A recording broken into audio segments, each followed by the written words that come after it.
You hungry? Well, I'm hungry. You like baseball? Well, I love that shit. Want a slice of pizza? Go to New York. You want hot weather? Come to LA. You want to break bread? Call Nick Turturro. Ready, motherfucker? Are you ready? Well, I'm fucking ready. Get ready! Right?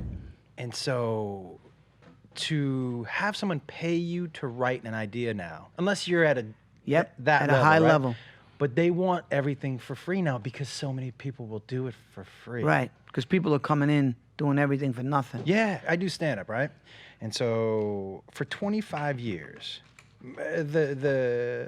the pay for the headliner has gone up. But for 25 years, you know they've been paying the feature the same amount of money. For 25 years? For 25 years, a feature will either get $50 or $100 per set. That's never gone up. Right. Never gone up because they don't have to. So the people in Hollywood now, they don't have to pay us to write a script. No. They're like, you want to write a script? Write a script. Let's see if we like it. Right. So you got to spend 3 months for free. Yep. That's what it is. I know. It's for free. I know. You do all this shit for free. Even now, people go out, they make sizzles, they spend a lot of money. Yeah. $50,000, Yeah. $100,000. I made one pretty cheap. His friend just made one for like $100. We produced it. It was over. You know. Yeah, but the reality is, people see it, and maybe you can get a meeting from it, but they're not going to use it. No. It's just basically a calling card to, like, we got a script now, so I don't even want to shoot that because I'm like, well, let's see what we get. A good manager repping it, but we'll see if people get the script. Because, even if you shoot something, there's no fucking guarantee. Maybe you show them 2 minutes. Yeah. You got to cut it down, too. You can't show much. Dude, my wife, so she wrote and directed She directed a movie, right? Yeah, called Forever My Girl, right? Right. Wrote and directed it. And I think they made it for 3.5. I think it made something like 26. Wow. That's a very successful movie. Right? Jackson scored it, right? Jackson scored it. Yeah, rest in peace. Right? And so she is still now. They're like, hey, they're like, I'd like to come in and pitch an idea. And they even with her, they're like, yeah, write it. And we'll see if we like it. After the movie made $26 million? After the movie made $26 million, made for 3.5, she still has to write a spec. She can't even get paid. She can't get and to get an idea. Prior to that, man, she's been writing scripts for studios since probably 2006. So she's a proven writer. Right. And even her right now. Yeah. If she wants to go in with an idea, they're like, yeah, lovely idea. Go write it. Go write it. Go spend 3 months of your life, and then maybe we might like it. Right. Yeah, it's crazy. I know. Right? I know. They used to be like TV deals. I think I was one of the last comics to get one of those development deal. One of those. Yeah. One of the ridiculous ones. They used to. No, you remember the money they used to hand out for those? I had 2 development deals. I didn't get rich on them, but they were decent money. It's decent money. Yeah, you got money from the studio, money sometimes from the network, a little bit to, the second pilot I did, the guy goes, write it with me. I go, I'm not a writer. And then he goes, yes, you are. You don't know it. And he goes, because I don't know if I can get your voice. And we wrote the script. It was called Nicky Life or Mr. Life, whatever, with Vic Levin. Wait. I think you shot that pilot with my cousin Gary.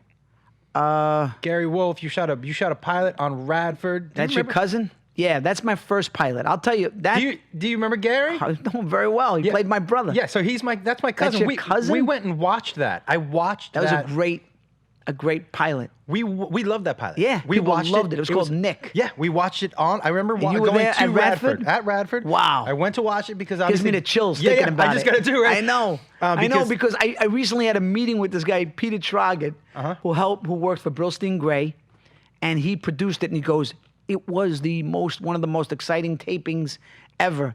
And I was new at it. I just came off NYPD Blue, and I told everybody, because those tapings. They sit there, they film a scene, and they go back, and they film it again. And I said, I was really new at it. So I said, listen, let's shoot this like a one-act play where let's get the audience laughing, boom, and then move on to the next scene. Let's really... And they were like, good idea.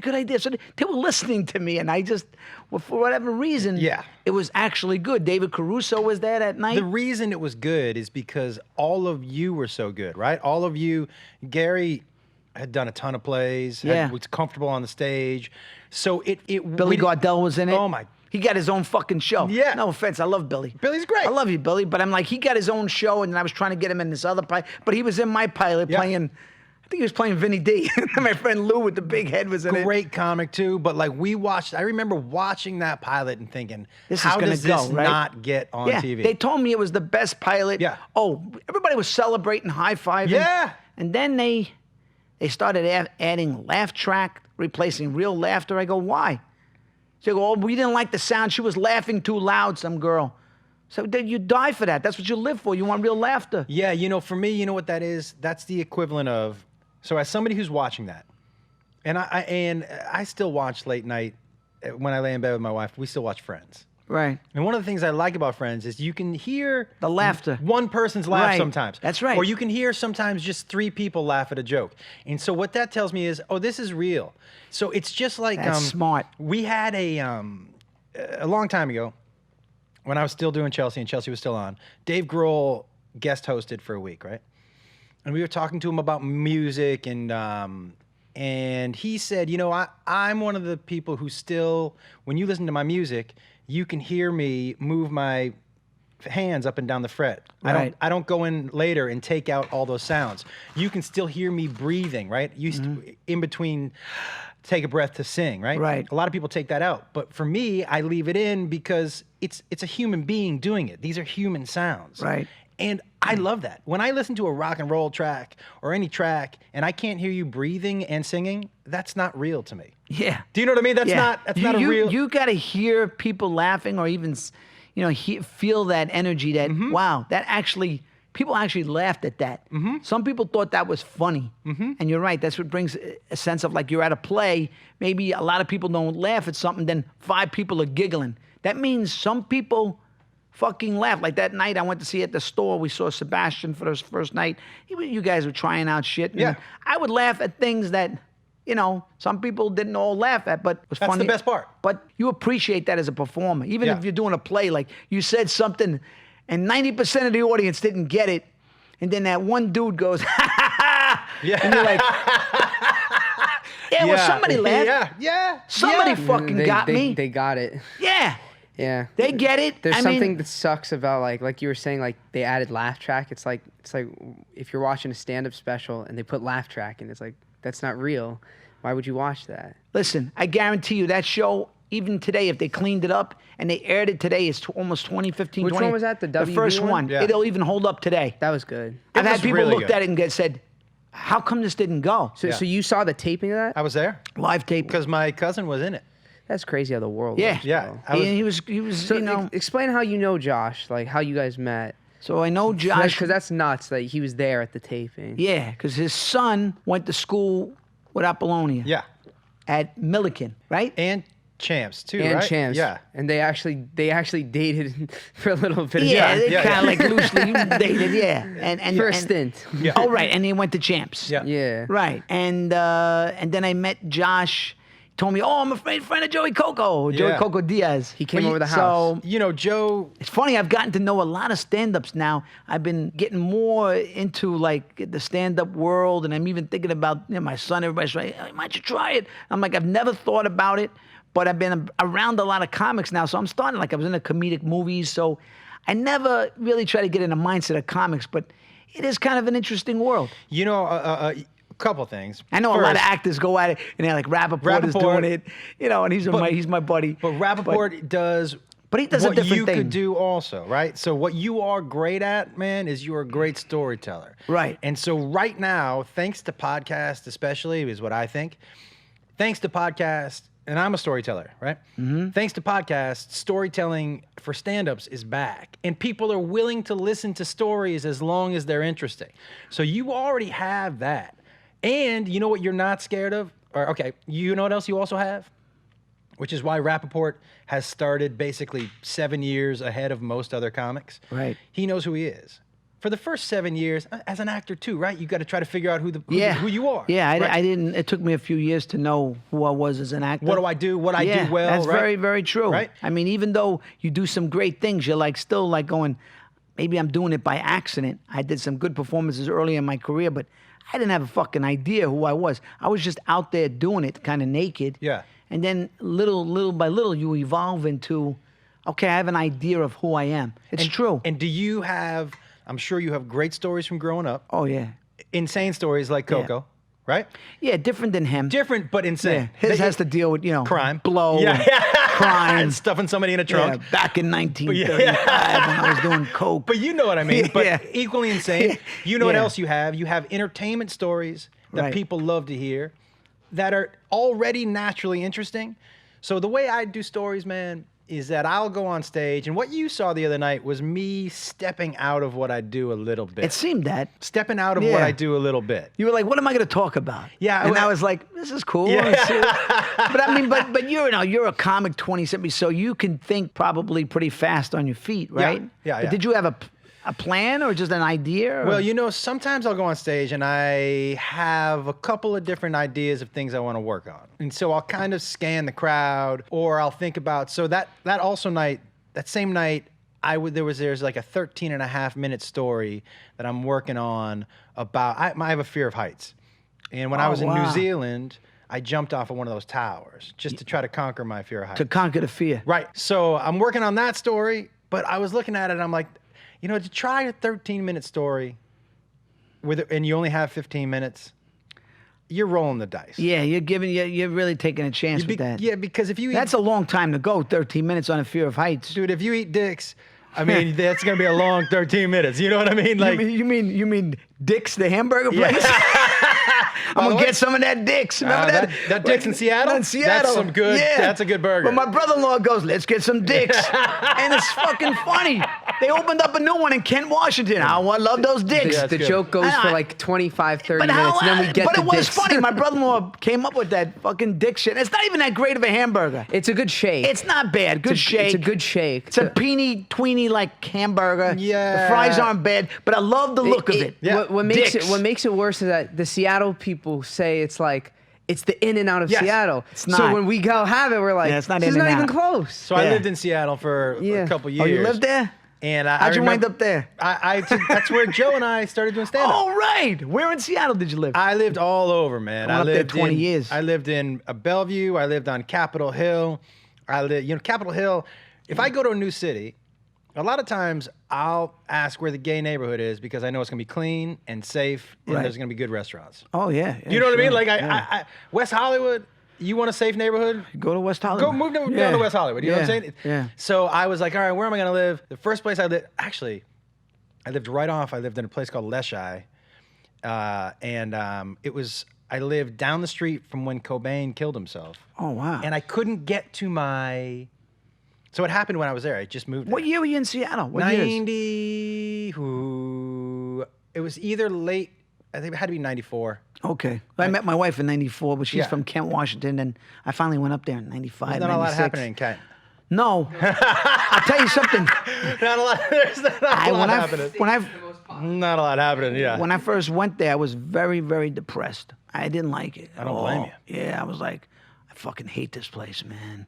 But over the years, I fought through it, and and I learned to appreciate it. I felt like, well, it's a bohemian, hipster kind of Totally. hillbilly. It's a mixture of like bohemians with hillbillies, and eventually I found like, wow, it's a different vibe. I don't know if I could live here unless I had a job, unless I was maybe doing a show or something. Or you were on the run. Or on the run. Yeah, Good yeah. place to hide out Yeah. or maybe write a script. Yeah, yeah. It's a good place to like sleep too. Or make love, because it's, I'll tell you what something. do you do? One of the reasons that I moved to Seattle, one was for comedy, but the other one was, okay. You just moved there for comedy? A couple. One, it was either LA or New York, and I was talking to people. But and how do they- you come up with Seattle? Because there was stage time. It was not 5 or 7 or 3 minutes that you would get in LA and New York when you were starting. I was getting 10 or 15 minute spots. So it forced you to write. And you know how I could. They have comedy clubs there? Comedy clubs, and they had a lot of one-nighters. But I also went to Seattle because I had a strong love for Asian women, and I was like, this is the spot for me. It is. It is. This is you know No, you have a what? field day. Yeah. A white guy? Yeah, I'm like, They know love what? white guys. I'm gonna hang out here for a little Yeah. while. Yeah, yeah. And then I ran a bar. Okay, so I ran a bar in Did you get an Pinehurst. Asian girlfriend? You know I did. Jacob's part Asian. Yeah. Jacob's mom is. Oh, yeah? So Jacob's part, part Okay. Thai. Okay, a You little not see tie. his hair? Yeah. Look at his hair. Yeah, it's yeah, thick yeah, Asian. He doesn't have the yeah. Jew-fro. He's got the good Asian. He ain't got the Jew-fro. No, man. He says to me all the time, he's like, man, I'm so glad I don't have your fucking hair. I'm like, hey, take it easy. Right. Yeah, Take it down a notch. yeah, like yeah. this guy. He's a fucking half Asian. Yeah. Look at him. the locks. Look at the fucking hair. I know. He looks like a Filipino. Yeah. Italian and Filipino. I don't have the face. I'm better looking than you. And I'm like, yeah, you probably are. Jacob says that to me, too. He's like, I'm better looking than you. Cocky, right? Yes. He's cocky. So is him. It's so crazy. Yeah. You know, he dunked on me in my driveway, right? Did he? So he could. He's right? tall. He dunked What on is he, like 6'3"? 6'3", and when he dunked on me, his dick was right in my Oh, my face. God. Right, and I was like, "Yo, man, Take your dick out of my face." Yeah. I go, "Yo, man." Right. And I go, "Hey, by the way," I said, "That's never happening again." And he said, "No, I'll be able to dunk forever." I go, "No, but I'll throw you on the ground before I let you put your dick in my face again." Like, you know what I mean? Like, Really? He came up on you? well, we were his playing, and crotch he just was went, in your "Ah," face? when he dunked, I was that Oh, height, and my he was this God. height, and I was like, "Yo, I can't. This is not Yeah, a good." that's not good. Yeah, this is my driveway. All right, so let's get back to Seattle now. Okay. So you went to Seattle for comedy. Went to Seattle for comedy. Asian women. I get. I met his mom, Jacob's mom. What was her name? Malia. Thai girl? She was half part Thai, yeah. And so I met her at a bar in Pioneer Square. And so Pioneer. I used to own 15% of this bar. This Japanese dude, Aki, owned this bar, right? And he was running it into the ground. You know, downtown Seattle, he was serving like $35 lunches. I'm like, you're in the wrong city. Mm-hmm. You go to New York, you might be able to sell a $35 lunch to some businessmen. Right. But the people running out of in Pioneer Square, they're looking for a $7 lunch in and out, right? Right. And he was going to close it down. I said, hey, man, give me 6 months with this place. If I turn it around, let's strike a deal. And he was like, cool. So I just started doing things, there was a certain lack of hustle in the Northwest at that time. Right. That I felt like there wasn't a lot of guys in the Northeast that I knew. There was another guy named Mike, and Mike ran another club there. And I was like, how do you get all these people? He was like, nobody hustles. I work 24/7. Right. These people have lunch and they take dinner. And he was like, I'm working through that shit. Yeah. Do you know what I mean? I'm not, yeah. You figured with your energy. Go, Yeah, 'cause those right? people are like fucking logs. You know He what I mean? also he said, you know what they don't know anything about here? And I said, what? He goes, grease a couple hands. Grease a couple hands and see what doors open. And so when I first started running this club, my first couple weeks, I would walk down to the other doormen and the other people and I was like, I'm like, here, I'm going to throw you this money every week. I need access. If I send somebody in, I need them to have access. I just need, how much is that going to cost me every month? Okay. And so I went to these places that were also cool to go to. Right. So when customers came into my place, Right. in order to get them back, I would do things like, look, go down to the J&M, tell Tony you're my buddy, and he's going to let you right in. And I said, but come back later tonight. Okay. So I would have customers that would just stop at other, but they would always come back to you. me because Right. I was giving them access, which cost me maybe $500 a month, Right. Yeah. but made me, and it was things like that nobody else Was doing. Right. And so this guy, Aki, the Japanese guy, he said, what do you want for a deal at the end of the 6 months? I said, I want 15%. Now, I meant 15% after everything because that's what business, he gave me 15% off the top. Right off the top? Before he paid bills, Oh, expenses. expenses. Wow. 15% of what? Of what he was. What got What he had brought in, already? anything on the register, I got 15%. Right off the top. Right off the top. He was not a good businessman. He had a Wow. ton of money. He just wanted to have this cool place in Pioneer Square. Good for Right. you, bad for him. Had so much money, it didn't fucking matter. And we renamed it to El Lobo Loco, which is the crazy wolf. And we turned that place around. And Joe, I hired Joey. I met him at the Comedy Underground, and I hired him. Where's the Comedy He Underground? was in Seattle, my favorite place ever. But You met Coco there? yeah. And so he was like, I need a fucking job. You can hook me up with a fucking job. And I go, yeah, come What on. was he doing in Seattle? He had moved there with his girlfriend Oh. to start doing stand-up, right? I got a fucking job. Can I need a fucking job, right? And so I go, yeah, man, come down. You want to work the door at my club? And he was like, that'd be great. So on Was he working the door? Yeah, on Tuesday nights. That could be a comedy. Well, listen, on Tuesday nights we did this fetish night. Fetish night? Fetish night. Yeah. And so it was They didn't drink, but I could charge them $50 at the door. Right. Because they just wanted a place to come in, not be judged, wear their dresses, wear whatever, What was the fetish? Toes? Anything they wanted. Guys walked around with dog leashes. People got candles burned on them. There was one crazy room downstairs. You ready for this, man? So you had to pay, I actually think it was $35 to get in, but it was $50 to get into the room downstairs where weird shit happened.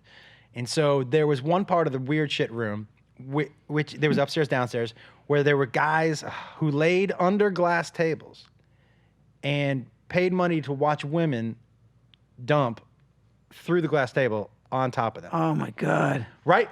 So that's too much. Yeah, for me too, by the way. So I was like, I ain't watching nobody take a shit. I've had enough shit stories in my life. Right? So you ever under a table, someone taking a shit? Whacking off while they're watching it. This is in the what room? This is in the downstairs in the boom boom room. So, and they did candles and they would electrocute each other, right? And that shit made me laugh, right? That's funny, but... Yeah, it made me laugh, man.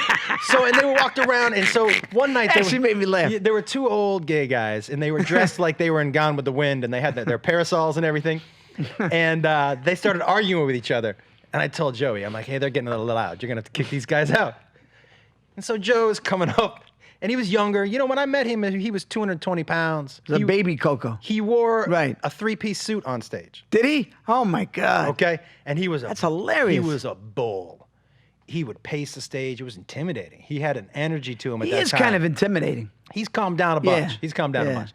But so he says, he was like, oh, you two, we gotta get out of here. And he grabs us both by the elbows. And he's like, we're walking out together. And they were like, let go of us. And he was like, I'm sorry, I got to walk you out. They started to hit him with their parasols. Bap, bap, you know those little umbrellas? They're hitting Coco? Yeah. Bap, bap, let go of us. Bap. And all I hear him is like, he's doing this. Oh, that laugh he's got, right? He's laughing because these two, he was like, I can't believe you two old queens are beating me up on the umbrellas. Yeah.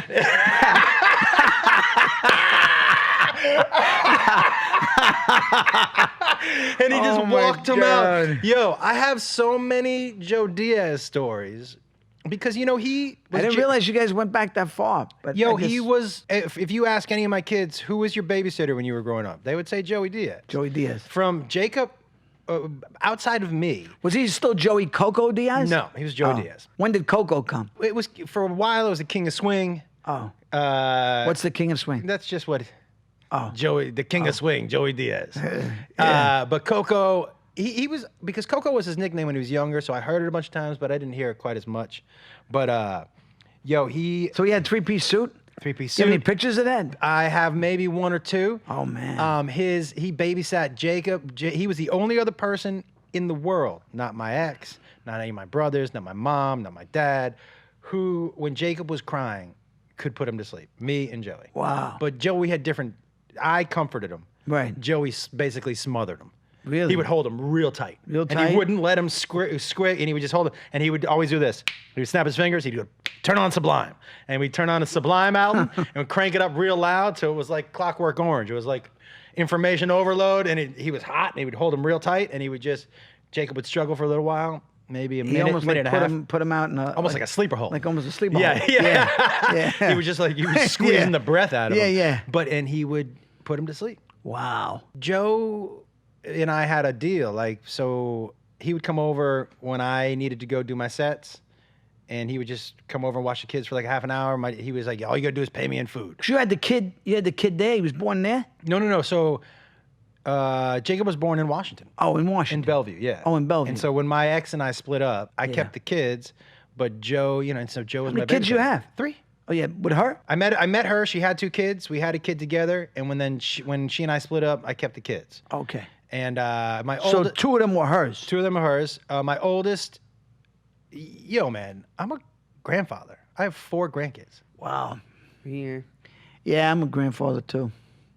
What? But, my first marriage, my daughter, I don't see her that much, but I have a grandchild with her.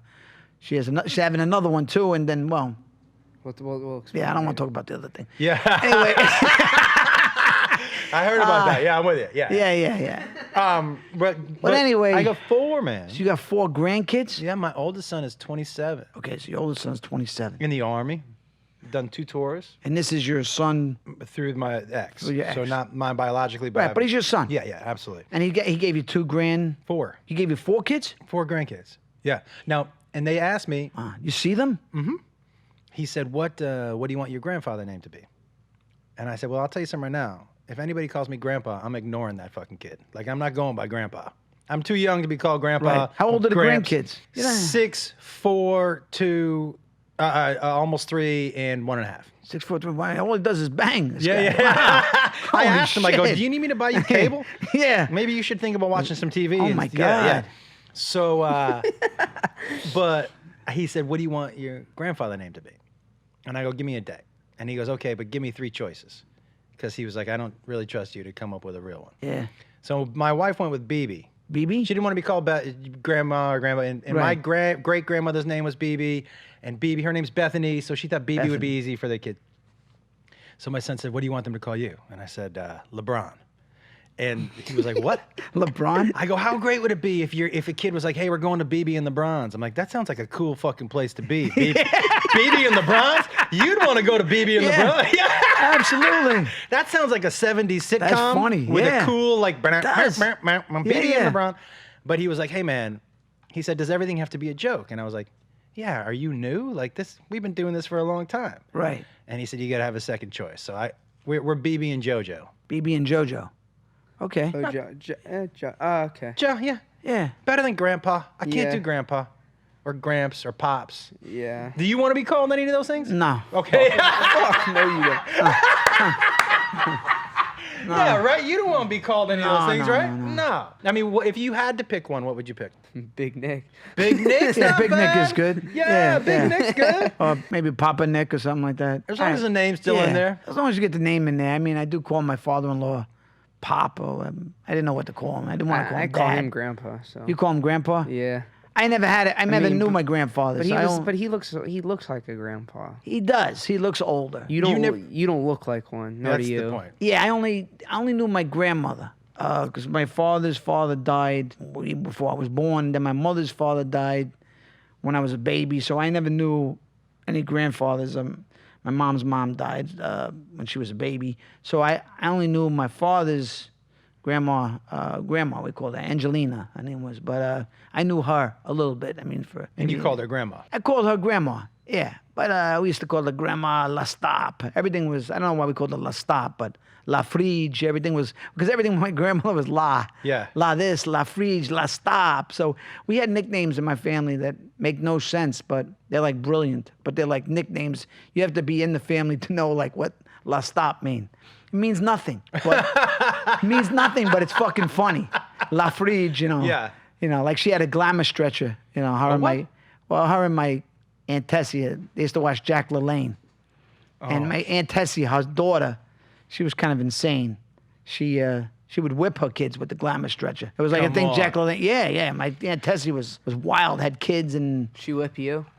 no, I wasn't her kid. Oh. But her kids got whipped by the glamour stretcher. Did you ever get hit with one of those racetracks?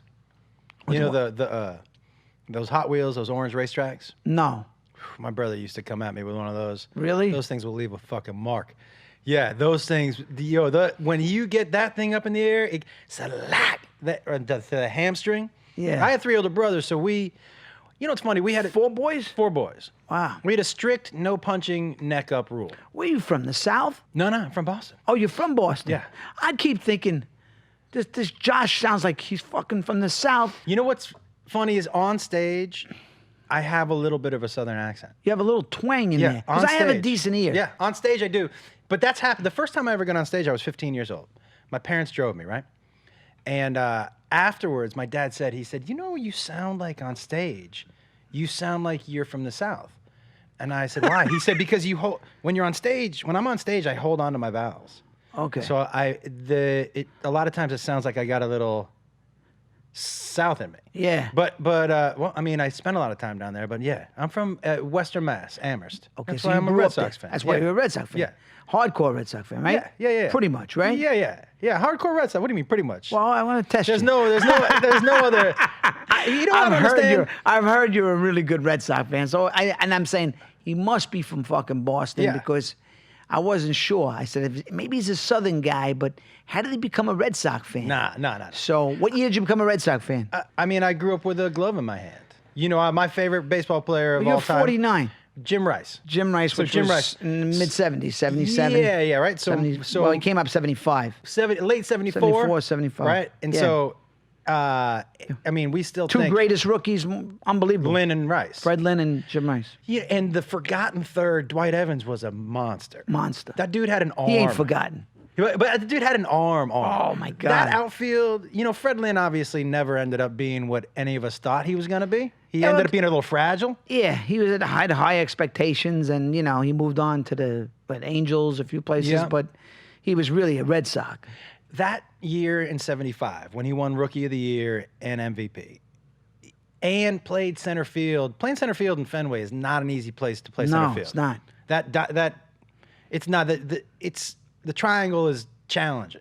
It's why right now Jackie Bradley, he's great, but he's extra good to be able to play that center field the way he plays. What was the first game you ever went to? What year? You remember? The first game I ever went to At Fenway. At Fenway, I think the first game I ever went to was actually in Yankee Stadium, because I was actually a Mickey Rivers fan. Oh, you liked Mickey Rivers? I don't know what I liked about Mickey Rivers, but I liked He was exciting. I liked Mickey Rivers. You just liked Mickey Rivers. I hated the Yankees. Right. But my hate for the Yankees didn't get intense until I got older. Oh, Do till you you know got what I older? mean?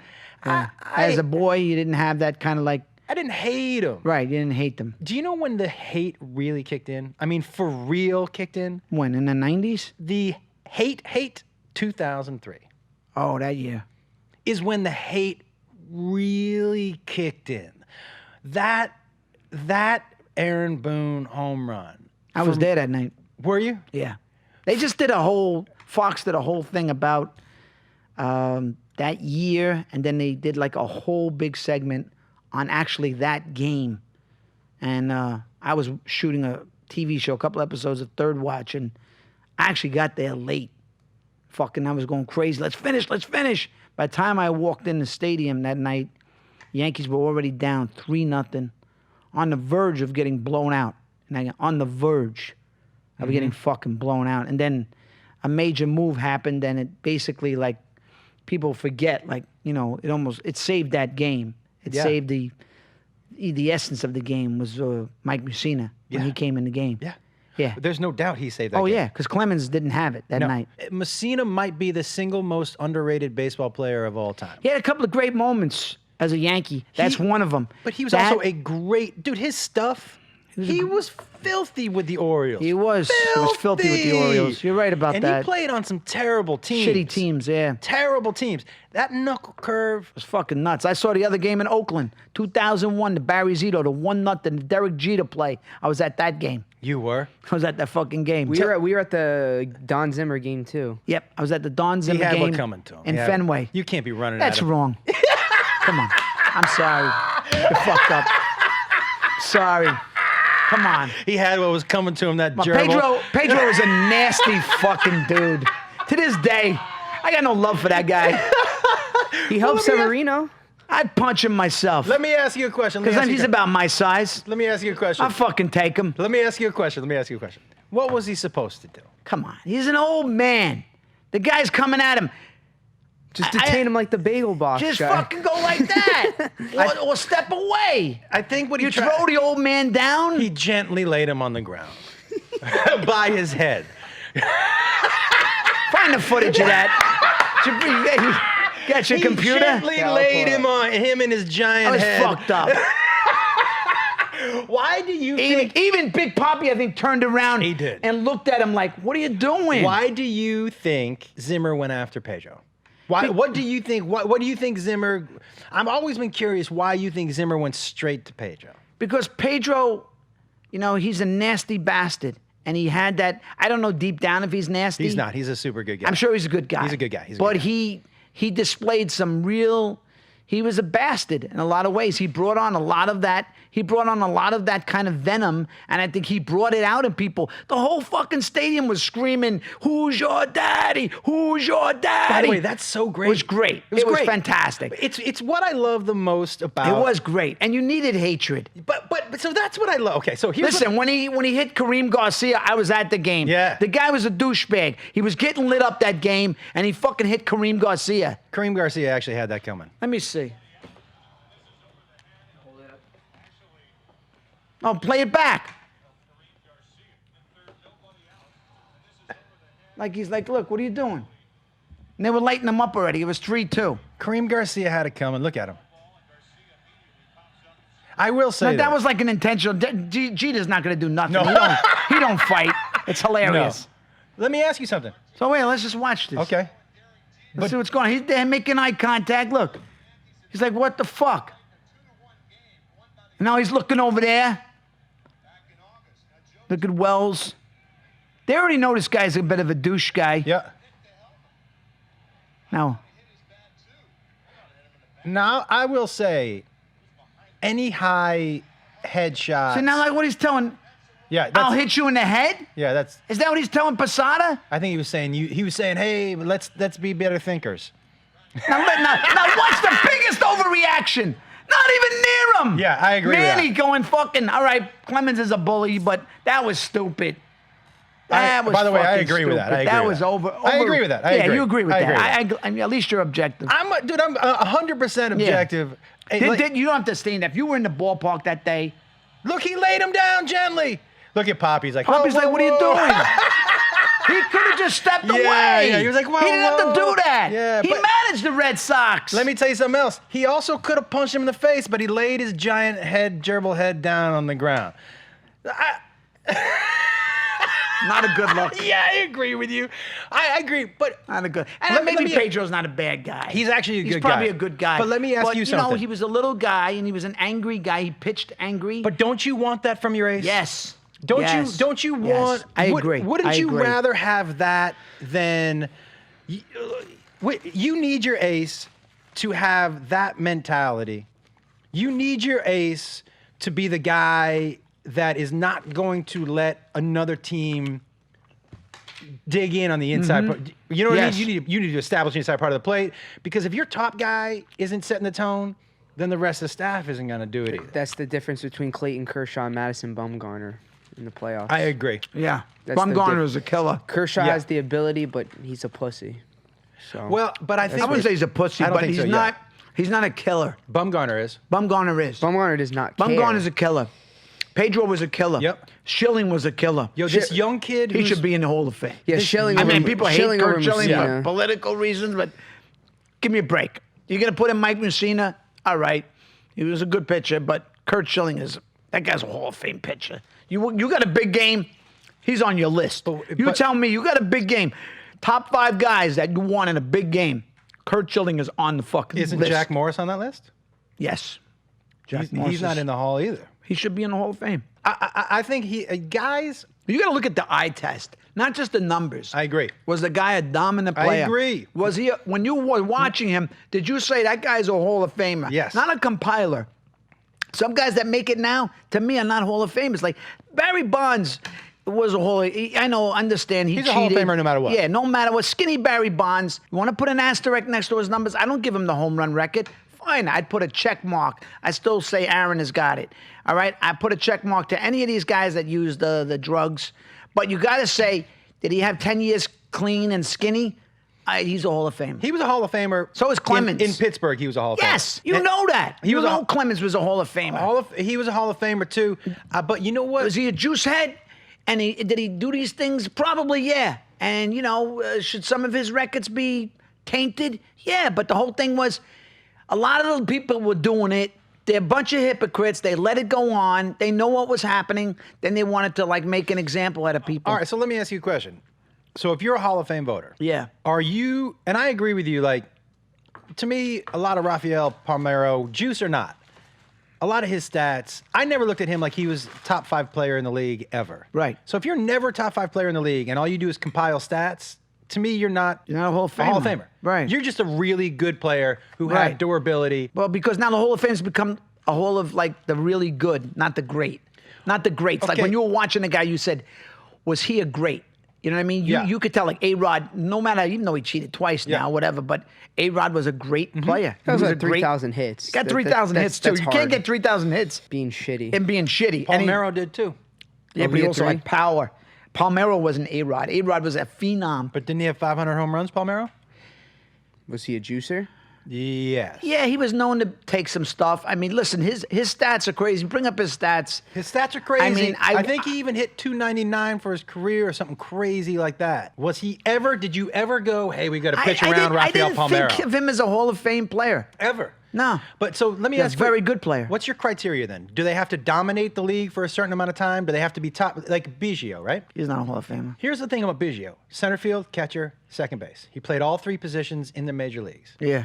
As far as second base statistics go, Right.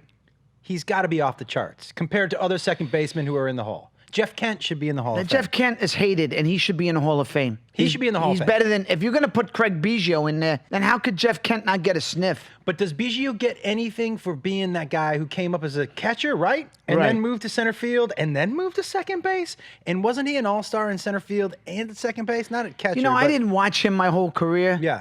So I didn't watch enough of him to know. I mean, what are his numbers, Craig Biggio?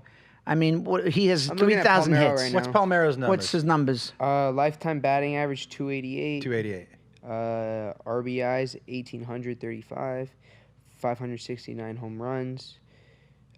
3,020 hits. How many years? wow. How many years did he play? He had to pay How over many years 20. did he play? 18? 21 to 40, so 20 years. 20 years? And how many years did he play in the National League with the Cubs? Not many. 3. He only played 3 years with the He Cubs? was with the Orioles for Yeah. most of his career. He did a lot of Orioles in Texas. Yeah. Back So and forth. how many years with the Orioles? Let's see, 1, 2. So do 3, you think 4, then 5. people should take into 7. Do you think people should take into consideration a couple things? Where you play. Where you played? Because here's one thing to me. If you are a pitcher for the Yankees or the Red Sox or the Orioles, you have to play against the Yankees and Red Sox 19. If you're a pitcher for the Orioles, you play 38 games a year against Right. the Yankees and the Red Sox. Should that be taken into account in your final statistics? Or if you're, look, Dante Bichette, I never bought into the hype. When he came to the Red Sox, I was like, this dude's good in Coors Field. Right. But so am I. Do you know what I mean? Like, so am I. So Larry Walker was an amazing baseball player, but I don't think he gets enough credit because he played in Coors Field. Right. Right? Yeah. So do all those things also get taken into account when you're voting on Hall of Fame? I mean, where they played, I mean, it's a factor, but I don't make it a major factor. I think about the guy and what kind of talent he was. You know what I mean? I look at a guy like Well, Dale are Murphy. Are you trying to say where he played has to do with competition level? Where you play can have to do with a lot of things. So you're a Yankee fan. Look, that right field porch has got to add 20 to 30 home runs a year for the team, at least Yeah. 20 to 30. Pete Rose said it recently, and I agree with Pete. These ballparks are really, they're not legit as far as, you know. You know, I had a chance. I sat next to Fenway used to get a bad rap. Fenway's actually not that bad. when they built up the box seats And they behind put home them- plate. yeah. It took away some of the stream. Mm-hmm. But you know, I had a chance to sit next to Goose Gossage on a plane for 3 hours. You talk to him? Oh, yeah. I leaned over to him. I go, "Hey, man," I said, "You probably get this everywhere you go, but are you open to some questions?" And he goes, "Yeah, man. No Bring problem." it on. Yeah. Oh, great. So he said a lot about the eye test too.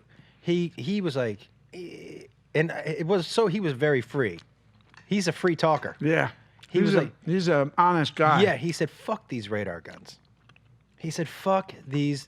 He said, I agree. He said, if that many people I were agree. throwing 100, nobody would touch Yeah. the ball. Yeah. He said, you know what you need to do? When you see a major league pitcher throw fastballs that people are just swinging and missing on all the time, he throws hard. Then you know. He Then throws you know. hard. He He's goes- right. he was like, "Don't look Because at these These guns." fucking guys all throw 95 plus, Yeah. whatever. But you know what? If it was really that hard, these guys would be swinging and missing. He said, look at the swing and When they misses. start swinging and missing, Yeah. then you know that guy has got something. Yeah.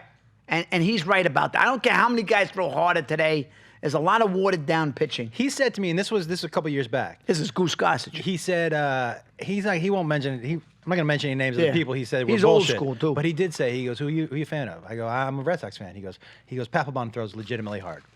He goes, this was a younger Papelbon. He was like, you see a lot of swing and misses with him. Guys look silly with that fastball. Right. And I'm like, yeah. He goes, he throws hard. Right. He said, but look at some of these other closers that are supposed to be throwing 98, and people are teeing off on those fastballs. Yeah. No. He goes, I just don't buy it. And he said, you know what else? He was like, these fucking pussies who can't pitch for more than 2 batters. Right. He was like, he said, how is a person getting a save for pitching an inning and going into the Hall of Fame? He said, I pitched 3 innings. That's right. 4 These guys innings. came in the 7th inning. He said, he was like, there were games I came into the 5th inning. Yeah. And I just pitched 4 innings. Yeah. Because that's what pitchers do. Because that's what they did. Yeah. The Yankees brought Sparky Lyle one time. Their closer. They were down 2-1. You can look this shit up. I think it was in '77. It was against the Royals. It was a day game. And they brought, like Billy Martin brought him in. The Yankees had to tie the series, and they were worried about Figueroa or whoever started Catfish. They brought Sparky in like in the 5th inning. Fucking Sparky Lyle, their closer. And he took him like all the way, and they won the close game. But that was balls. It's what you know what I mean. And he's right. I mean, 2-3 innings. You got a 7th inning guy, an 8th inning guy. I mean, these motherfuckers can't get 3 outs. As good as Chapman is, he can't go 2 innings. No, he can't go 2 innings. He only could come in the 9th. He can't go 2 innings. And then you got to hold your breath to see if a guy can get 3 measly outs. It's why, especially a town like Boston, fell in love with Eovaldi last year. Yeah. Because that was so blue collar. He just walked out and grabbed the ball for as many innings as you needed him. And as soon as that happened, you know, a town like in New York too. That was a throwback of like what the A's did in the 70s. Yeah. Catfish came out of the fucking bullpen. And he was throwing gas. Gas. Night after night. He won me over. After night. He won me. Oh, Yeah. he was huge. He should have been the MVP. Without a doubt.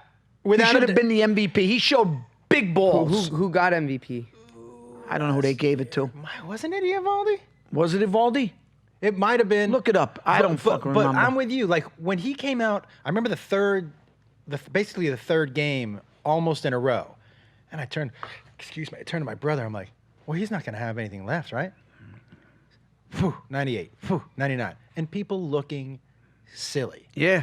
And I was like, where the fuck did this guy come from? Yeah, well, he always had a big fucking arm. And then he started cutting the ball. You know what I mean? Yeah. He came out with a cutter. And I'm like, why didn't we fucking bring this guy back? This guy really was like the difference last year. Steve Pierce got it.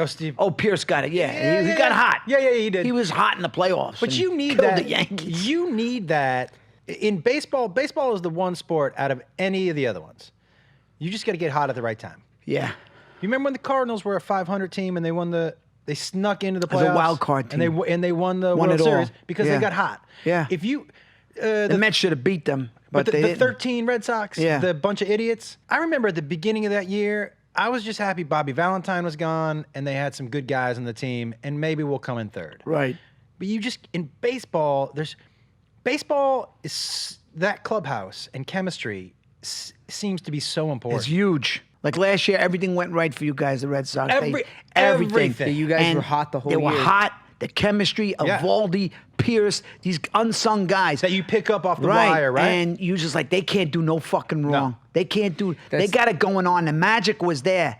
And, you know, it's hard to do that 2 years in a row. It's shown in this year. They didn't come back with a closer. Eovaldi's out. Yeah. Sale is struggling. Yeah. That's why it's very fucking hard. Like the Astros, you know, they've still been, you know, I thought they were going to beat the Red Sox, but the Red Sox had the magic. But the Astros are still, like, really, really fucking relevant. You think the Astros are better? Or to me, the Astros and the Yankees are far and away the two best teams. But the difference is the Yankees won a series where their starting pitchers, I think, gave up 21 runs, and it didn't matter. Right. Their offense is too good. But in the postseason, you know, we don't have a Verlander. We don't have that one. Yeah. They have one and two, the Astros. Yeah, they do. And the Yankees should have gotten Cole. Cole is a monster. Yeah, he's a monster. And then for whatever reason, we didn't give up some kids or somebody. We didn't I don't give know. up Glaber to get him. That's Who was it? We didn't give up Glaber. We weren't going to give up Glaber Torres. We stole that guy from the Cubs. We're not going to give him up. I know. What do you think of the wild card? What do you think of this wild one game after you play 162? I always felt like that was unfair. to have one stupid game. I'm because torn on anybody that. can win one game. Yeah. Make it the best of 3. Yeah, I'm torn on that because of this. I already think baseball is too long. Yeah, it's already watered down. Yeah, so make the season 154. That's what I would do. I would shorten the season a little bit. Shorten the season a little bit. If you want to add a couple playoff games, I think that helps. I do. I think that helps. And you know what? Don't give that second wild card a home game. Fuck it. Make the 3 games that the team that wins the first wild card gets those 3 games at home. You know what I mean? Yeah. But at least 1 out of 3, 2 out of 3, you could live with that. Yeah. But if you do a 3-game wild card, the other thing you're doing, in my mind, is you're giving the team that won the division such a huge advantage because now those other teams have had to go through 3 of their pitchers. You know what I mean? Yeah. That's the one thing I would say. Like, that means that one other team gets to line up their pitchers however they want because they're going to have at least 5 days, 6 days in between. So it does give a huge advantage for lining up your staff. But I'm with you. The one game is a real fuck you. Yeah, because you play that long for one silly game. Yeah. I'm not going to say silly game, but anybody could win that one game. Silly. It's not football where like it's not football. One game decides one game and decides it. I mean, we won over 100 games last year. If we lost one game, that would have been I bullshit. flew in for that. Crazy. And I was that like, would have been extremely bullshit. We waited a whole year You're supposed for to have that. one bad game. The pitcher has one bad game, and then you're out. Let me ask you That's a question crazy. as I look at your son here with his Sox hat on. Yeah, White Sox. Yeah. We have a lot of hats at home, jerseys. I take a lot of flack when I put jerseys on. Yeah, so let me tell you a story about Jacob, and I want to know what you guys think. So one day he's walking up, he's probably 10. He's coming back from school. He's wearing a Kobe Bryant jersey. And I'm a Celtics fan. I like the Celtics. And he's walking up the driveway, and I go, hey, man. And he goes, hey. I go, what do you got on? And he goes, this is a Kobe Bryant jersey. I go, where'd you get that, buddy? And he goes, I won it at the carnival at school. It's great, right? I go, great. And he started to walk up to me. I go, where are you going? He goes, I'm going in the house. I go, no, with that jersey on. Is that a purple one? It was the yellow. Yellow? Yellow. And Yellow, he goes, what do you mean? I go, hey. And look, my oldest son is in the Army. He is a politically about as opposite from me as you could get. My daughter dated girls when she was 14, 15 years old. I don't care about that. Jacob, I'm Jewish, went to a Catholic high school. That doesn't bother me. I don't care who you pray to. I don't care who you vote for. I don't care who you fuck. But your sports teams, you cannot pick. And if you're in my house, you're wearing a Celtics jersey or you're in the backyard. And I told him, I go, that Kobe Bryant jersey. But who's he a fan of? Celtics. But he didn't know it at the time. I just had to remind him. He didn't know it. Yeah. You want to hear something very funny? Yeah. Well, I'll let you finish that. But this guy, for a short time, I was 5. when he was 5, became a Red Sox fan. To piss him off. How did Just we to lose piss- you? No. Well, we lost him quickly because that wasn't going to last. Fucking guy like Big Poppy, and he was a Red Sox fan for a short while. And I don't know. had a big Poppy backpack. Yeah. You want me to get you another one? No. Are you sure? You could get me a Judge backpack. It may have lasted 1 year, but it didn't last long. Yeah, I was a No little way. kid. It was funny. He was a little kid, so I let it go. Yeah. And then somehow people love Big Pop because he's lovable. Lovable guy. Then we Fucking came back lovable to the guy. Hall of Sixers. Fame? As Yes. a DH? Yes, he is. He is. How many I mean, DHs deserve to be in the Hall of Fame? How many DHs? Is Vlad Guerrero in the Hall of Fame? But he's not a true DH. He became one? Yeah, he became one. He was actually, Yeah, I mean, his arm in the outfield, Vlad's arm was, I don't want to call it Dave Parker, but Vlad's arm was next. It was right below Dave. Dave Parker might be the best right arm I've ever seen in right field. He's up there. Dave Parker is probably in his prime. Is one of the best. Clemente too. I never saw You like him. Judge's arm? Judge has got a cannon. Yeah, but How listen, could you not love Judge? I love him because he reminds me of Jeter. He's like the He's bigger the new version of Jeter. Yeah. The bigger cool. I mean, maybe I don't know if he's as cool yet, but we met him and he's a cool, awesome guy. He's a giant. It's a giant He's of a a star, guy too. I looked at his He hand. is. Tell him I looked at his hand and I said, You said a lot "What did I of say?" I things. said a lot of things, but I just said, I said, I said, You said a lot of things. Yeah, I I said said a lot of things. He grabbed his hand and he goes, I go, "Where's?" he's like, you got What a a- nice hand, Aaron. Yeah, nice hand. And he's like, Yeah. well, thank you, sir. Yeah. Thank and you. he's like, you realize you're the team this year. Oh, Yeah. He goes, you realize no this, pressure. because this is Yeah. you're the reason we're gonna win this He year. goes, "You staying for the game?" I go, "Of course. I stay for the entire every game." pitch, every inning. So we got to win tonight. I got a long drive home. He goes, "Oh, yeah, yes, sir. Yes, sir." He goes, "Yeah." But I was starstruck. He was probably one of the only literally baseball players we met starstruck. that, like, in a long time felt like a star. My mouth, like Stanton was there. I didn't even notice him. Stanton went to school out here in Notre Dame. Yeah, Notre Dame kid. We met Yeah. Mike Trout, too, and he Mike didn't feel Trout half didn't do the nothing same to as him. me. Mike Trout is, unfortunately for baseball, Mike Trout doesn't want to be a star. Right. Just wants to be a baseball Just wants to player. be a baseball player. Which is Yeah. insane because he might be. There's people that think I don't know yet, but like there's people that are predicting he may be the best baseball player of all time. And he's an awesome talent. He just might You see be. his bop when he walks? His hands are so quick, man. And his consistency, it's insane. Next level. Like you could argue his first, what has it been, 5 years? 6 years? 7 or 8. 6, 7 years. So his first 6, 7 years. His fucking hands. You know how strong they must Yeah. be? You want to You hear? know how strong? Imagine if he puts his hands around you. You want to hear a crazy story about Mike crazy. Trout? We Yeah. go see him do BP, and Calhoun's in center field. This is what you call precision. He goes, Cole, and he reaches his glove over he waves his hand up to let him know rob the ball. He hit it just enough over the fence, just to get it over, so Cole Calhoun could rob the ball. Do you know what's crazy That's about precision. that? So I played. Like how? I played college baseball, right? Oh, you played college? And, I started late. I never even got to I played in high school, but My it's hard. coach went to USC. He also played football with Jack Del Rio, but he was in the Dodgers system with Piazza. He was a catcher. And he was above Piazza, but he got in a terrible car crash and crushed both of his feet. And it was just never the same. He gained a lot of weight. But one time, he used to get on us about control where the ball's going. What the fuck? He got mad. He would get mad. And we were like, what the fuck are you talking about? Control. What do you say? Control where the ball... Control. Put the ball where you want it to go. You mean hitting? Yeah. And I go, I don't know what you're talking about. And he was like, he told one of our pitchers, get on the mound. And he would position us. He would go stand there. Move over. Stand wherever you want. Go there. And he would just have the pitcher throw, and he goes, I'm going to hit it right to you. Mm-hmm. Right to us. Yeah. Right to us. Right to us. He was like, now look, he's throwing fastballs, you know. Yeah, but that's a skill, He man. said, but like, that's a skill. he's like, you have to be able to, your hands are going to lead to where the ball's going. Right. But there were so many things that he taught us that were counterintuitive to anything I had ever heard. Like, you know. What position did you play? I played, my first year I played center field, and then I moved to left field. But he used to talk to us about throwing the knob of the ball, the knob of the bat at the ball. And I was like, what do you mean? He was like, because if you point the knob at it, right? Right. You're bringing your hands in, and then you explode it out, right? So if the ball is like, Get up a show. yeah, if the ball is like, so say it's an inside pitch, right? And he'd get here, you're pointing the knob at the ball, and then you can just push your hands out. But if it's an outside pitch here, you're pointing at the ball, and you're pushing your hands out, right? Right. And you're exploding the bat through the ball. Right. And so he was like, you can really help push it where you could want guide it to go. Yeah. If you technically understand that, right? Yeah.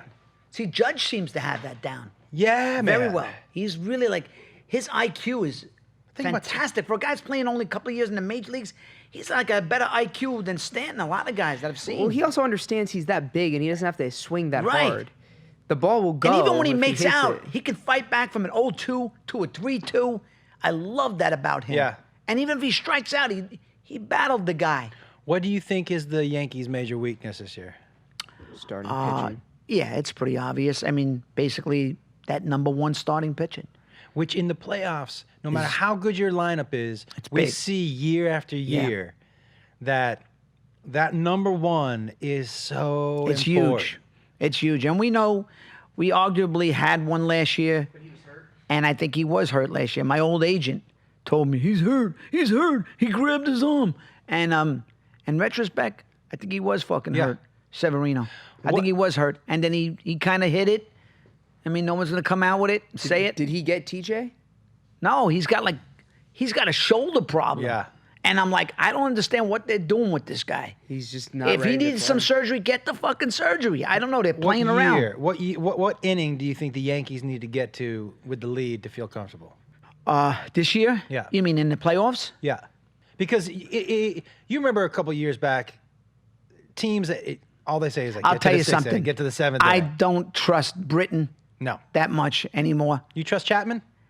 I do trust him, but he makes you nervous. He does though. make you nervous. Oh my God! You shit your pants with him. But once he sweats, it's all good. We need him sweating. Yeah, we need him. What do you mean? Well, because when he starts dripping sweat, it's better. So once he does, he starts doing good. Is that right? Yeah.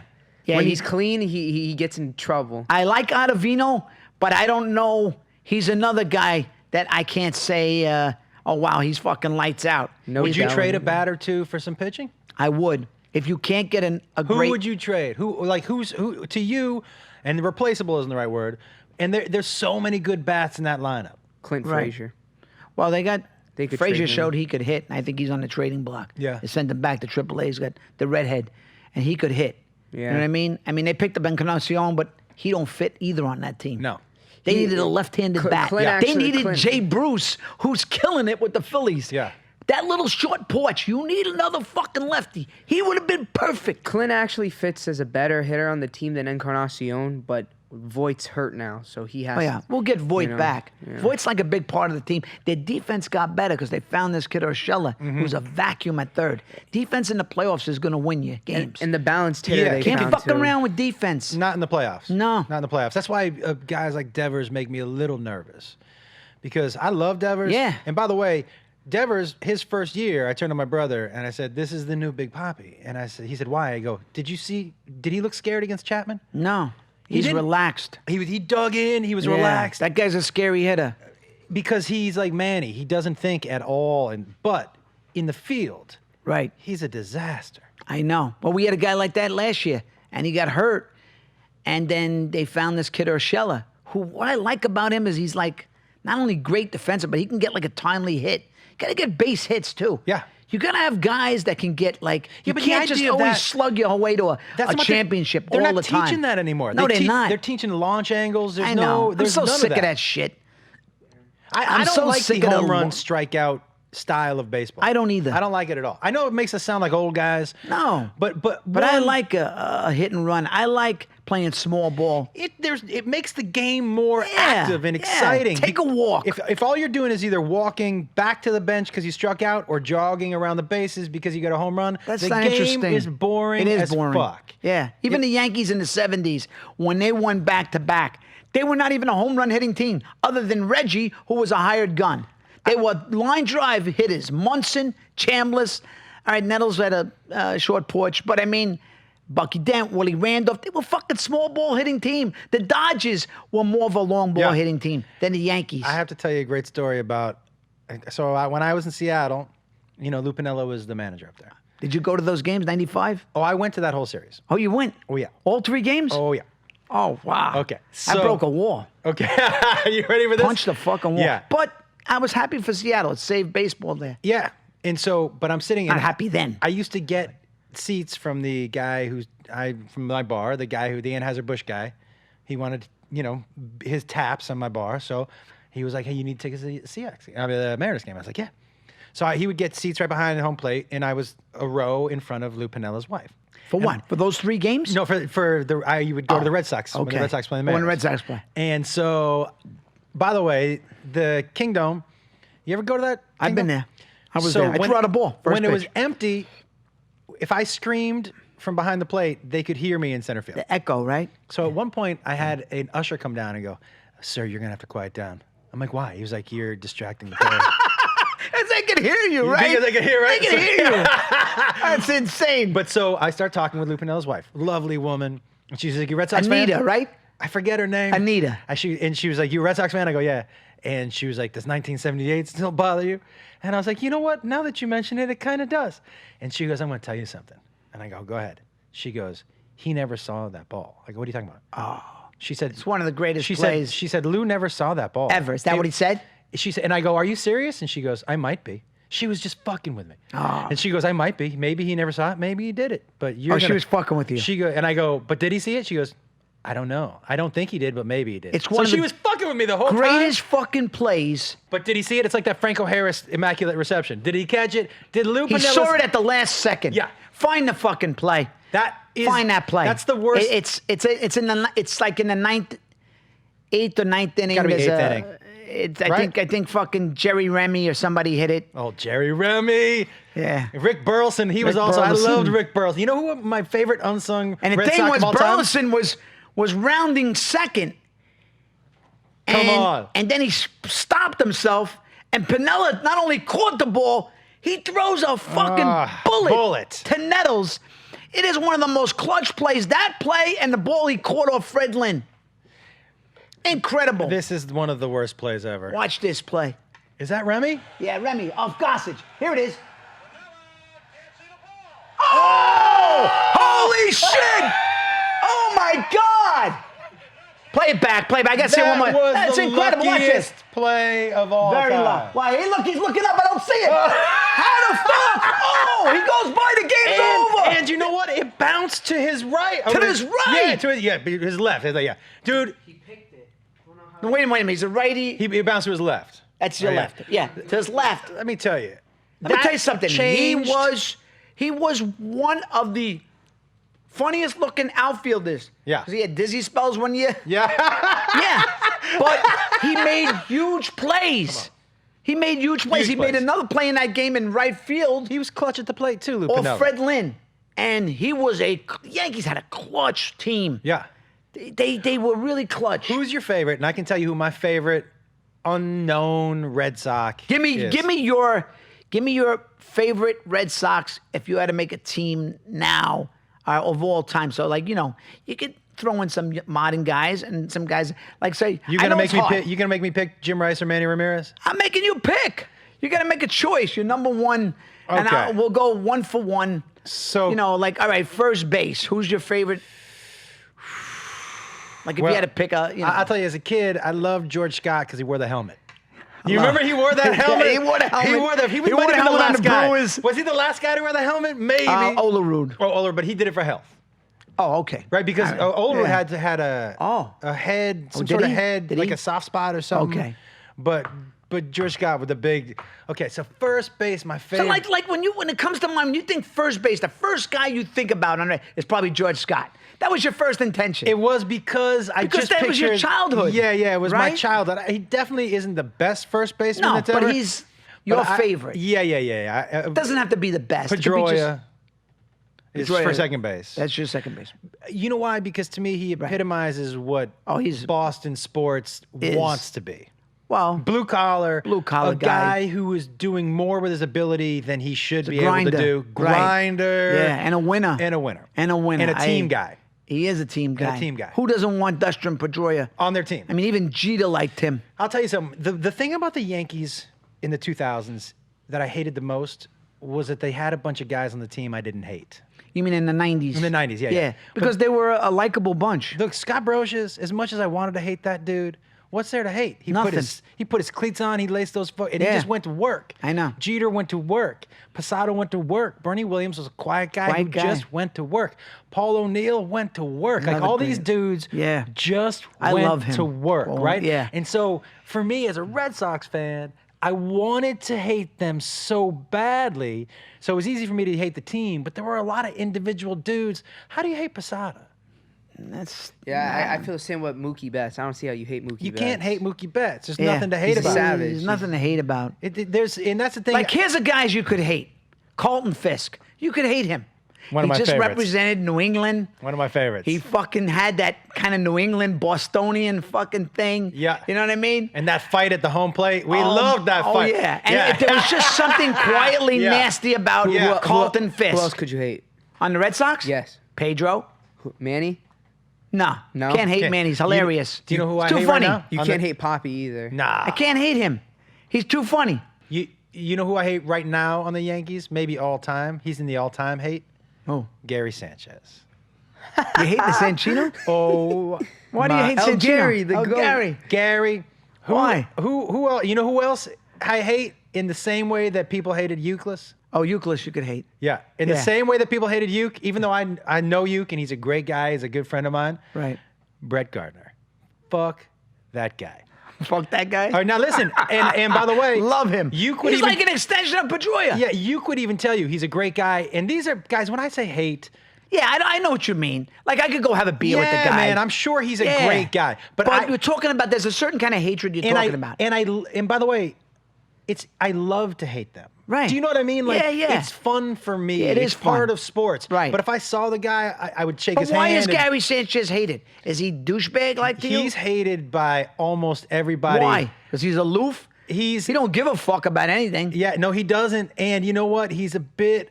He comes off as just a nasty dick. Comes off nasty? Yeah, we don't like Gary Sanchez. And who's the other guy? Luke Voigt? The guy with the muscles? Oh, Love fuck him. that guy. He's cocky.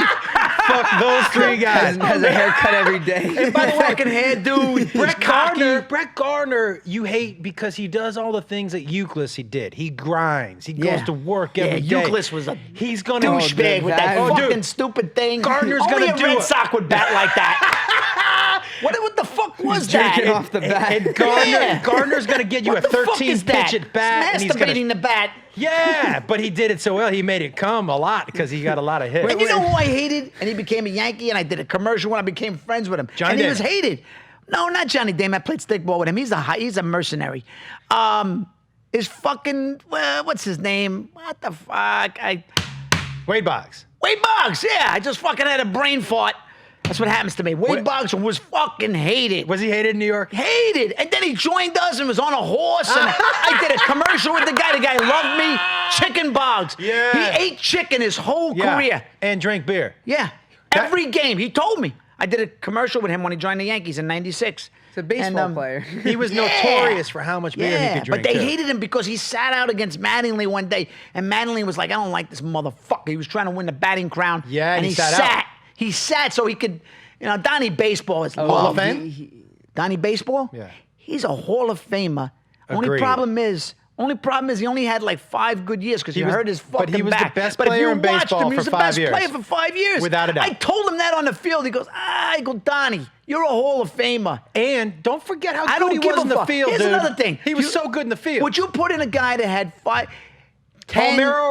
Palmeiro or Donnie Baseball? I'm taking Donnie Baseball over Palmeiro. Because for 5 years he was the best player and one of the, if not the best, one of the best players in the game. And here's another guy. Who? Did blow all this Hall of Famer.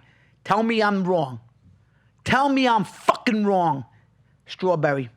That's Hall of Famer. Darryl Strawberry is a beast.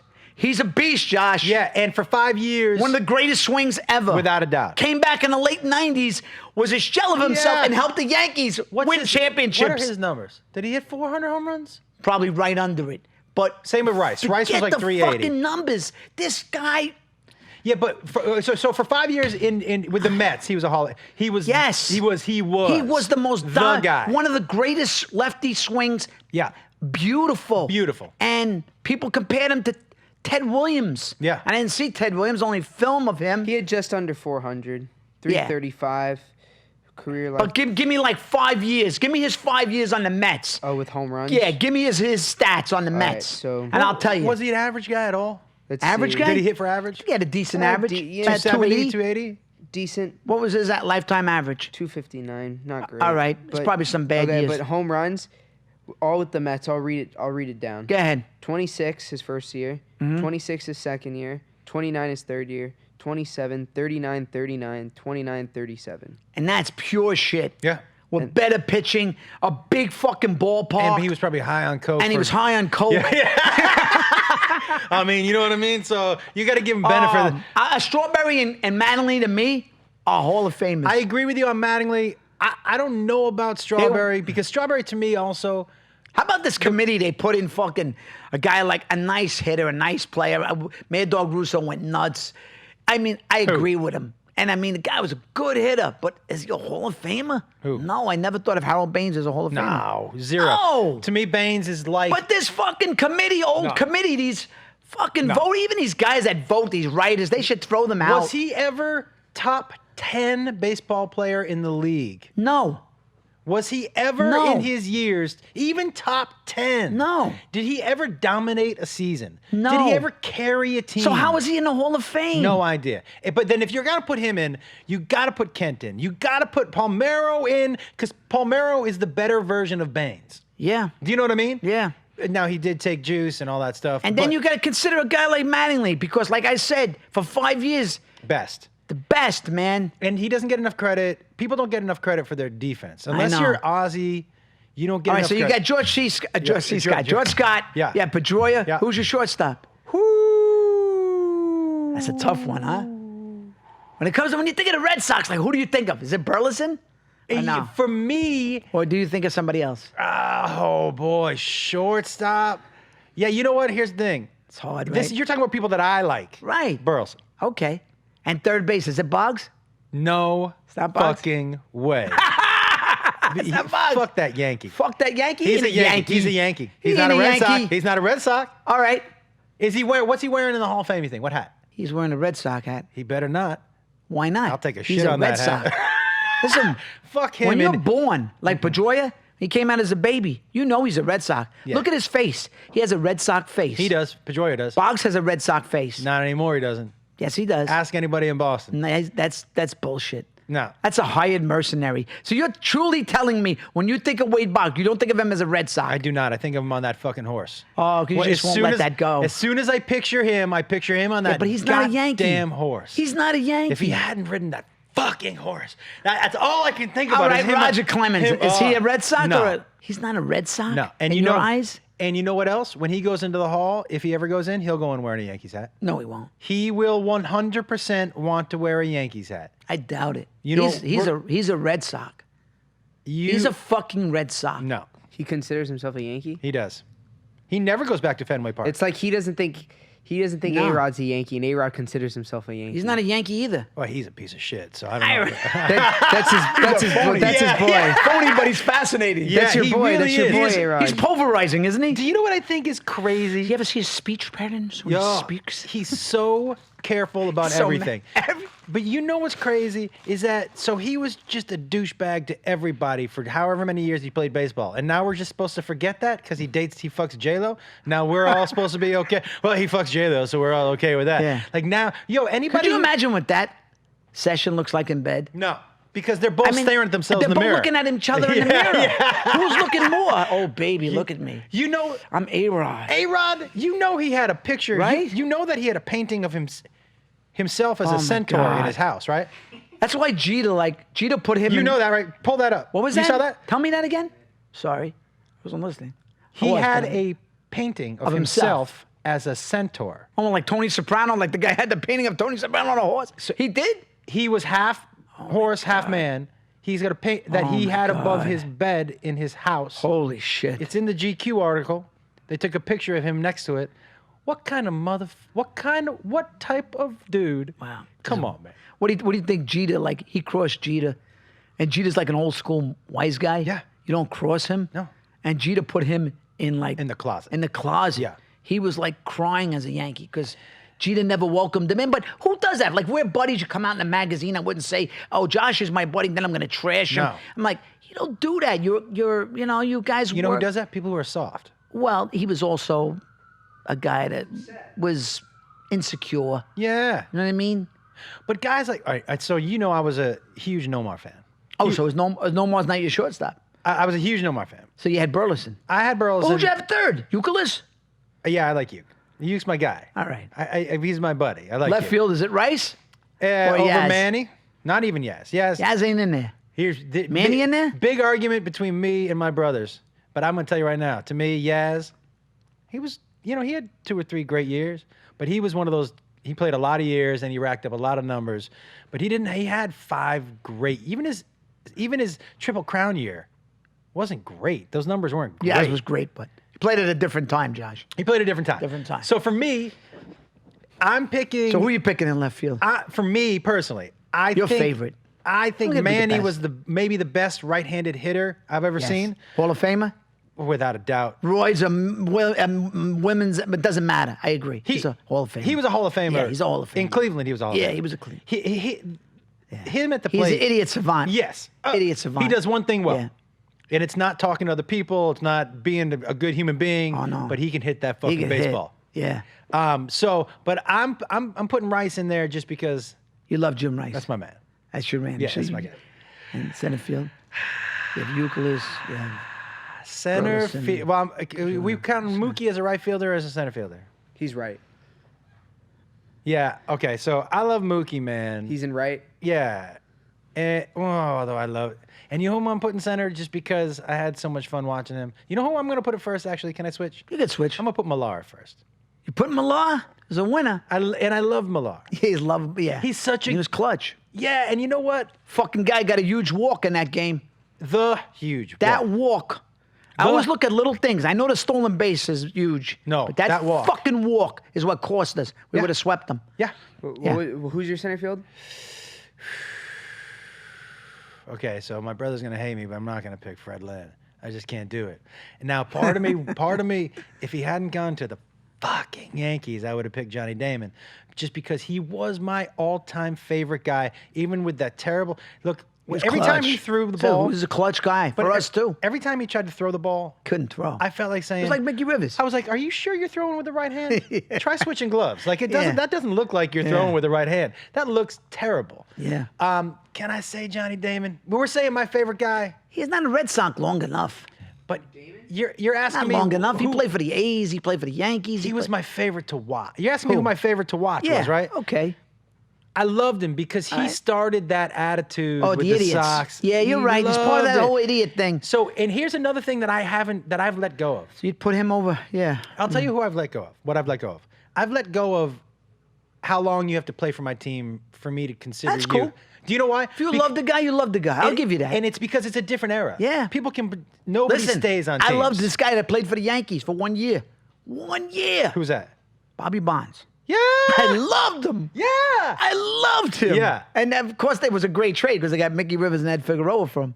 But I loved Bobby Bonds, number 25. They traded him for my other favorite, Bobby Mercer, who I fucking love. Now, if you tell me the Yankees, I'm putting Mercer in center. See? Because it's my That's childhood. your favorite, right? Yes. And I'm putting Munson behind the plate over Posada because Munson's my all-time guy. You know what I mean? First base, it's tough because I think of Chambliss right away, but I got to go with Donnie Baseball. I think so. Second base. Second base, I got to go with Willie Randolph. I fucking love Shortstop, Willie. Jeter. It's Jeter. Third. And third base, I'm going to go with Greg Nettles because Greg Nettles is just insane at One of the third. best Left field. fielders I've ever seen. Left field, it's fucking weird. I know it's crazy, but I'm going to say Roy White. Center field. Roy White? Yeah, I love Roy White. Center field. In center field, I go with Mercer. Right field. And I'm gonna go with Paul O'Neill because Paul O'Neill fucking was. Is Reggie's just, not in there? Reggie should be in there, really. You can throw him in a DH. Can I throw if him you as a want. DH? Yeah, because I'm going to go Poppy at DH. I'm gonna throw Reggie in as my DH. And I'm going Veritek over Carlton Fisk. Wow. Yeah, just the fact that he punched A-Rod in the face. I'd put him at first. He's number one on my list on the team. City Boys plus 1,000. Yeah, the fact That other fucking juice head is on my hit list. Kapler. That fucking guy. He was cheap shotting Sturts during that fight. What? Yeah. Go back and check out that fight. He was fucking cheap shotting. Kapler was jacked. He is, and he's still jacked. Jacked. Tell me he's not on the Juicy. Yeah, I mean, look, it's not. He's got to be mid-40s. Come on. Yeah. No one looks like that. Not. Who the fuck looks like that? Maybe I should get on the Juicy. No, I mean, you'll have a heart attack. Knock on wood. Yeah. You're old bastard. Who's your pitcher? Pedro. Pedro? Without a doubt. For all the reasons that you hate him. Right. He set the tone for an entire team. Who would be your number 2 guy? You have a number 2 in the Red Sox? Yeah, I probably do. So now I was a huge Clemens guy. I was a huge Clemens guy when he went to the Blue Jays. Would you take a young Clemens? Yes. Yeah. I loved Clemens walking off the mound that first time back in Fenway. Yeah. As a Blue Jay, and he pitched a great game, and he walked off the mound. And as he walked off the mound, the entire time he stared at the owner's box. Yeah. Just to let them know, hey, I'm juicing now, so Oh, I'm right. going to be here for a little while. Yeah, yeah. Yeah, and my foot is going to be directly in your asshole. In your ass. Yeah. Yeah. Remember when he got thrown out? Yeah. During a playoff game? Yeah. That was absurd. Yeah. That fucking umpire, like, he had no business doing that to him. Yeah. No, but baseball umpires and basketball referees, more than football, seem to want to insert themselves in the game. Yeah. They think like somehow people paid to watch them. Yeah. What time is it? Yeah, we're going to wrap up now. We're going to wrap up because we're having so much fun. Yeah. Oh, one other thing. Yeah. Tell me about this eating ass shit. Oh, yeah. What is this whole craze going on? So my son... I see him do it in the stand-up. He's talking about kids today My son... eating ass. My, now, I don't get it. my son told me that everybody eats ass now. Now, you're talking like they really eat asshole? Yeah. Really? Yeah. He said... Do they start in the front and make their way to the back?